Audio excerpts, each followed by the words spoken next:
Hi guys. स्वागत है आप लोगों का एक बार फिर से मेरे यूट्यूब चैनल पे। यहाँ पे आज हम लोग 12th क्लास के ज्योग्राफी के एक चैप्टर को पढ़ेंगे जिसका नाम है विश्व जनसंख्या वितरण घनत्व और वृद्धि। तो चलिए शुरू करते हैं आज का ये सेशन। आज हम लोग विश्व की जनसंख्या के बारे में जानेंगे। पहले हम लोग जनसंख्या को जान लेते हैं कि जनसंख्या आखिर होता क्या है। एक निश्चित क्षेत्र में निवास करने वाले लोगों की संख्या को उस क्षेत्र की जनसंख्या कहते हैं। किसी भी देश की प्रमुख संपदा उसके निवासी ही होते हैं, ये आप सब जानते होंगे। जनसंख्या किसी भी देश के विकास में सहायक होता है, लेकिन ज़रूरत से ज़्यादा जनसंख्या देश के विकास में बाधक भी साबित होता है। अभी अपने देश की जनसंख्या भी सरदर्द बनते जा रही है। हमारे विकास में ये काफ़ी बड़ी रोड़ा साबित होती जा रही है। सीमित संसाधन में अधिक उपयोगकर्ता होने से बहुत दिक्कत होती है। अगर देखा जाए तो विश्व के सभी भागों में जनसंख्या का वितरण एक समान नहीं है। विश्व के कई ऐसे क्षेत्र हैं जहां जनसंख्या नहीं के बराबर हैं, जैसे ग्रीनलैंड, रेगिस्तानी क्षेत्र, पहाड़ी क्षेत्र, अमेजन के क्षेत्र आदि। वहीं कहीं कहीं जनसंख्या बहुत अधिक है, जैसे कि एशिया के कुछ क्षेत्र, चीन, भारत, इंडोनेशिया, पाकिस्तान आदि। यहाँ की जनसंख्या बहुत ही अधिक है। अक्सर देखा जाता है कि उस क्षेत्र की जनसंख्या घनत्व बहुत अधिक होती है जहाँ उद्योग धंधे हों या जहाँ पे खनिज प्राप्त होते हों।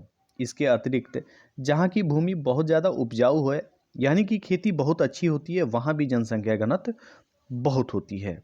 वहीं इसके विपरीत पहाड़ी इलाकों में, जंगलों में, जहाँ अधिक बर्फबारी हो, तो वहाँ पे जनसंख्या घनत्व जो है वो काफ़ी कम होता है। आपने अक्सर देखा होगा कि लोग अधिक कमाई या बेहतर जीवन के लिए या बेहतर शिक्षा के लिए प्रवास करके एक जगह से दूसरे जगह चले जाते हैं। आजकल विश्व की सबसे बड़ी समस्या बढ़ती जनसंख्या है। अगर हम लोग भारत की जनसंख्या को देखें तो यूपी, बिहार, महाराष्ट्र, बंगाल आदि राज्यों की जनसंख्या बहुत अधिक है।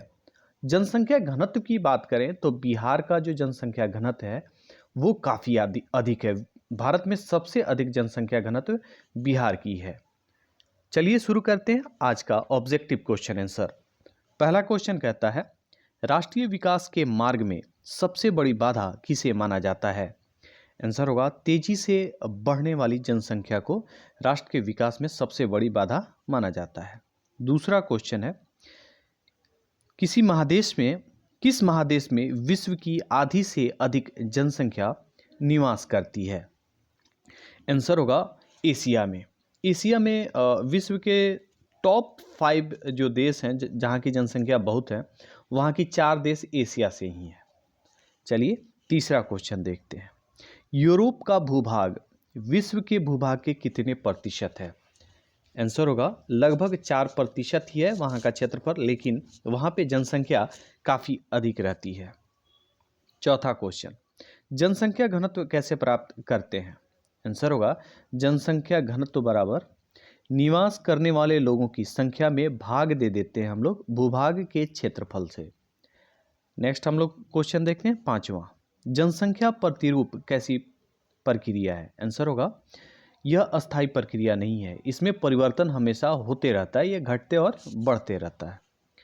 छठा क्वेश्चन देखते हैं, जनसंख्या का पोषक घनत्व कैसे ज्ञात करते हैं? आंसर होगा जनसंख्या का पोषक घनत्व बराबर कुल जनसंख्या, उसमें हम लोग भाग दे देते हैं उस क्षेत्र में कुल कृषि योग्य भूमि से, उसके बाद पोषक घनत्व हमें प्राप्त हो जाता है। चलिए हम लोग सातवां क्वेश्चन देखते हैं, विश्व के सघन जनसंख्या के क्षेत्रों को कितने भागों में बांटा गया है? आंसर होगा 2 भागों में। एक वो क्षेत्र जो कृषि प्रमुख हो और दूसरा वो जो उद्योग क्षेत्र में काफ़ी ज़्यादा विकसित हो।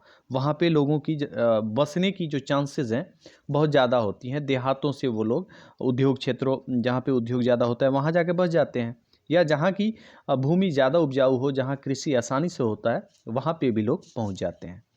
नेक्स्ट क्वेश्चन देखते हैं हम लोग आठवां, अफ्रीका की कौन सी जनजाति घास की अंडाकार झोपड़ियों में रहती है? यानी घास की ये लोग झोपड़ी बनाते हैं जिसका आकार अंडाकार होता है।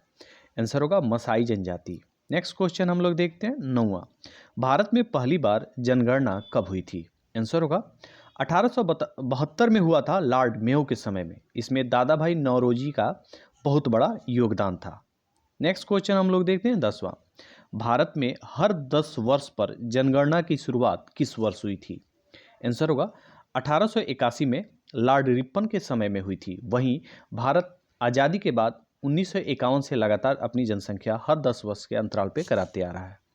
नेक्स्ट क्वेश्चन हम लोग देखेंगे 11वां, जनसंख्या में प्राकृतिक वृद्धि कैसे ज्ञात किया जाता है? आंसर होगा प्राकृतिक जनसंख्या वृद्धि बराबर नए जन्मे शिशुओं की संख्या, उसमें हम लोग घटा देते हैं मृतकों की संख्या से।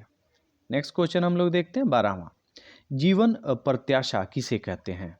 आंसर होगा किसी क्षेत्र में मरने वाले व्यक्तियों की औसत आयु को हम लोग जीवन प्रत्याशा कहते हैं।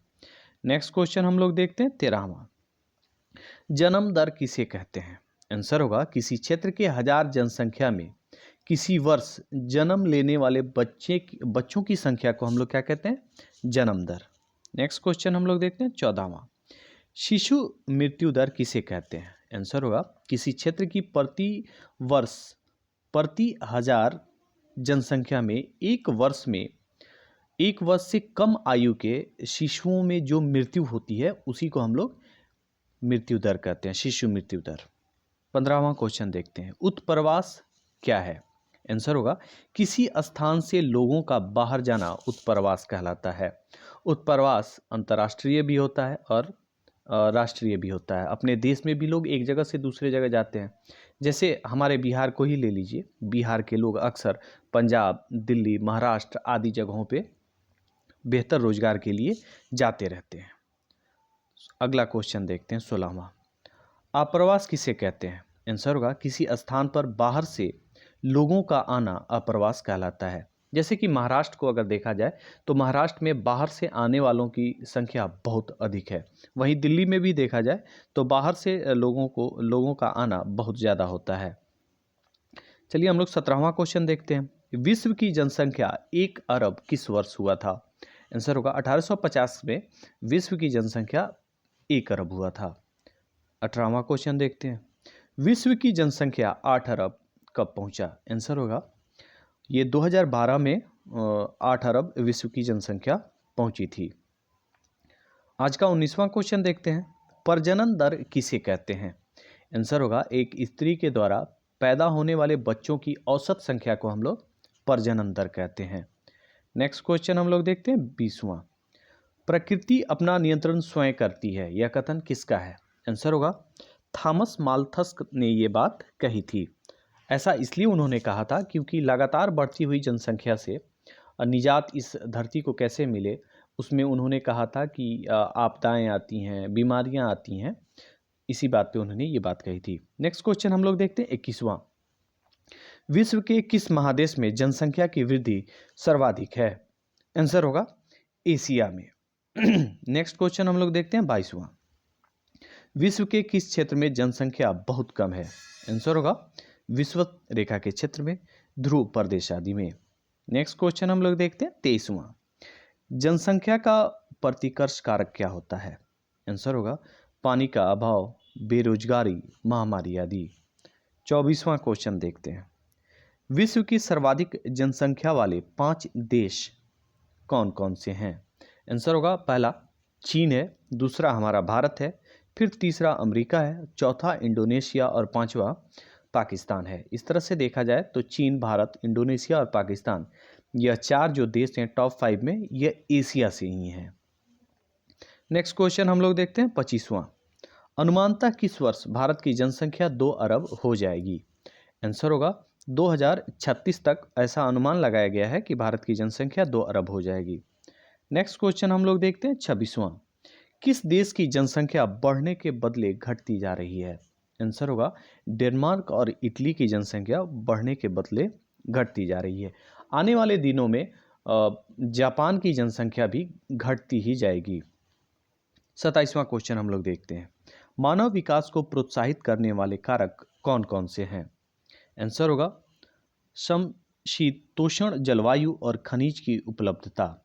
नेक्स्ट क्वेश्चन 28वां, जो आज का अंतिम क्वेश्चन होगा। विश्व में कौन क्षेत्र प्रायः जन शून्य है, यानी जहाँ पे आदमी बिल्कुल नहीं होता है? टुंड्रा और ग्रीनलैंड के इलाके में। ग्रीनलैंड में बहुत ज़्यादा बर्फ़ की परतें बिछी रहती हैं, जहाँ पे इंसान का जिंदा रह पाना बहुत ही मुश्किल होता है। तो इन्हीं क्वेश्चनों के साथ आज का ये जो चैप्टर है समाप्त होता है। जाने से पहले मैं आप लोगों से रिक्वेस्ट करूंगा कि अगर ये वीडियो आपको अच्छा लगा हो तो एक लाइक ज़रूर दें। इस वीडियो को अपने दोस्तों में शेयर करें और अभी तक आपने मेरे चैनल को सब्सक्राइब नहीं किया है तो सब्सक्राइब कर ले। Thank you.